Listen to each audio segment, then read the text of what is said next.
السلام علیکم ورحمۃ اللہ وبرکاتہ۔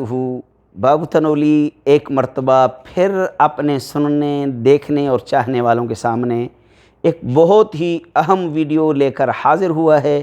اللہ تبارک و تعالی سے امید ہے کہ آپ بخیر و عافیت ہوں گے، اور دعا کرتا ہوں کہ اللہ تعالیٰ میرے سننے، چاہنے، دیکھنے والوں بلکہ سارے مسلمانوں کو اپنے حفظ و امان میں رکھے۔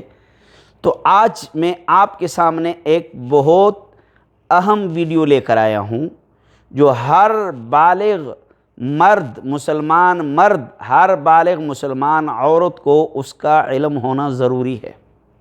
بہت ساری ایسی چیزیں ہیں کہ جو شرم کی وجہ سے ہم کسی سے نہیں پوچھ سکتے، شرم آڑے آ جاتی ہے یا کوئی بتاتا نہیں، لیکن یہ دین ہے، یہ شریعت ہے، یہ دینی مسائل ہیں، ان کا سیکھنا، ان کا سکھانا ضروری ہے۔ ان مسائل میں شرم کو آڑے نہیں آنے دینا چاہیے۔ تو آئیے آپ کو لے چلتا ہوں کہ آج کی ویڈیو میں آپ کو کیا بتانے لگا ہوں۔ آج کی ویڈیو میں آپ دیکھیں گے، سنیں گے کہ غسل کتنی چیزوں سے فرض ہو جاتا ہے، غسل کتنی چیزوں سے فرض ہو جاتا ہے۔ تو سنیے کہ سب سے پہلی چیز جس سے غسل فرض ہو جاتا ہے وہ ہے منی کا اپنی جگہ سے شہوت کے ساتھ نکلنا، اس سے غسل فرض ہو جاتا ہے۔ نطفہ خاص کا اپنی جگہ سے شہوت کے ساتھ نکلنا، اس سے غسل فرض ہو جاتا ہے۔ اگر آپ نے کوئی بوجھ اٹھایا یا بلندی سے نیچے چھلانگ لگائی اور نطفہ خاص نکل گیا، اس سے غسل فرض نہیں ہوگا۔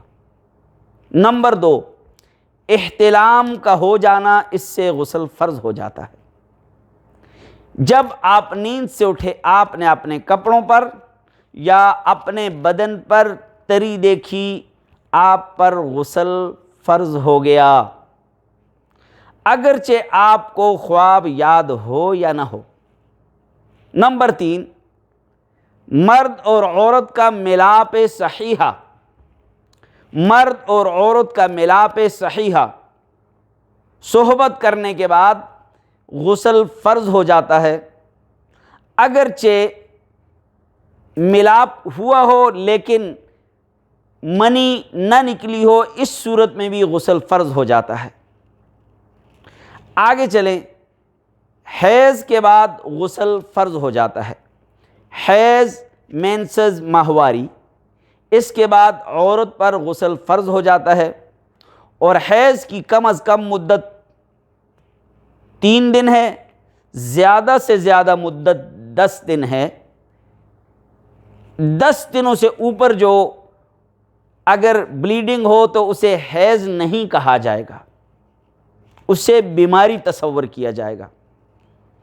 اب اس کے بعد نفاس، بچہ پیدا ہونے کے بعد جو بلیڈنگ ہوتی ہے، جو خون آتا ہے، اسے نفاس کہا جاتا ہے، اور اس نفاس کے ختم ہونے کے بعد بھی غسل کرنا فرض ہے۔ اگر یہ نفاس 5 دن میں ختم ہو جائے، بلیڈنگ 5 دن میں رک جائے، 10 دن میں رک جائے، اگر یہ 20 دن میں رک جائے، 25 دن میں رک جائے، اس کے اوپر، اس عورت کے اوپر غسل فرض ہے، اسے غسل کر کے عبادت شروع کر دینی چاہیے۔ نفاس کی زیادہ سے زیادہ مدت 40 دن ہے، اور کم سے کم اس کی کوئی مدت نہیں۔ تو گویا کہ 5 چیزیں آپ کو میں نے بتائی: منی کا اپنی جگہ سے شہوت کے ساتھ نکلنا، احتلام کا ہو جانا، اور صحبت صحیحہ، مرد عورت کا ملاپ، حیض اور نفاس، ان 5 چیزوں سے غسل فرض ہو جاتا ہے۔ یہ خود بھی سنیے، دوسروں کو بھی سنائیے، خود بھی سیکھیں، دوسروں کو بھی سکھائیے۔